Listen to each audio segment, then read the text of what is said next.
Hello বন্ধুরা, আশা করি আপনারা নিশ্চয়ই ভালো আছেন। আমিও ভালো আছি।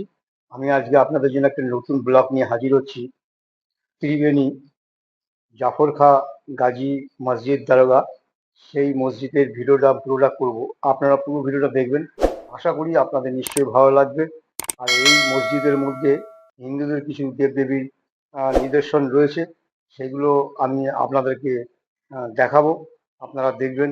আর ইদানিংকালে এখন এই জাফর খাঁ গাজী যে মসজিদ, সেই মসজিদের ভিডিওটা পুরো করতে দেয় না, মানে ছবি তুলতে দেয়, ভিডিও করতে দেয় না। সেই জন্য আমি ওখানে ছবি তুলেছি, ছবি তুলে আমি আপনাদেরকে দেখাবো যে জাফর খাঁ গাজী মসজিদ বহু পুরনো মসজিদ, প্রায় 700 বছরের উপরে এই গাজী মসজিদ দারোগা, সেটা আমি ভিডিওটা করেছি, আমি দেখাবো আপনাদের। আর এই মসজিদে কখন খোলে কখন বন্ধ হয় এই সমস্ত তথ্যগুলো থাকবে। আর আপনারা কিভাবে আসবেন সেটাও আমি আমার এই ভিডিওর মাধ্যমে আপনাদেরকে জানিয়ে দেবো। আপনারা দেখতে থাকুন। হ্যালো বন্ধুরা, আপনারা যদি ত্রিবেণীতে জাফর খাঁ গাজী যে দারোগা মসজিদ রয়েছে, সেই মসজিদে যদি আসতে চান তাহলে আপনারা শিয়ালদা থেকে আপনারা কাটোয়া লোকাল 8টা 5-এ ট্রেন আছে, আপনারা ধরে চলে আসতে পারবেন ত্রিবেণীতে। ত্রিবেণীতে নামার পর আপনারা বাইরে বেরিয়ে পেয়ে যাবেন টোটো। টোটো করে আপনাকে ত্রিবেণী যে জাফর খাঁ গাজী মসজিদ আছে বললে পরে আপনাকে 15 টাকা ভাড়া নেবে, আপনাকে ঠিক জায়গা মতো পৌঁছে দেবে।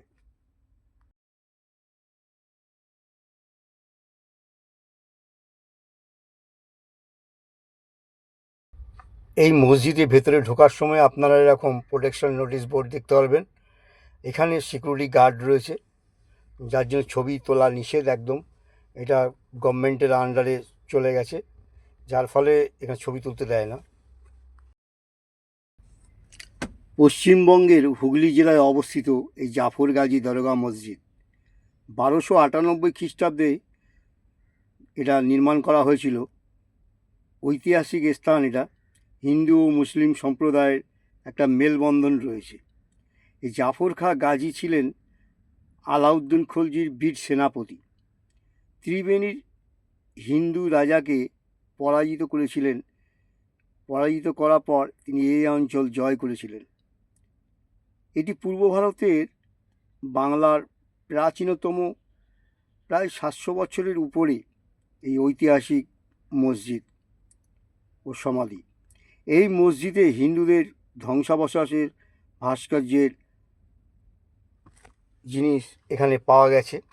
হিন্দুদের মূর্তির কিছু খোদাই করা জিনিস এখানে রয়েছে।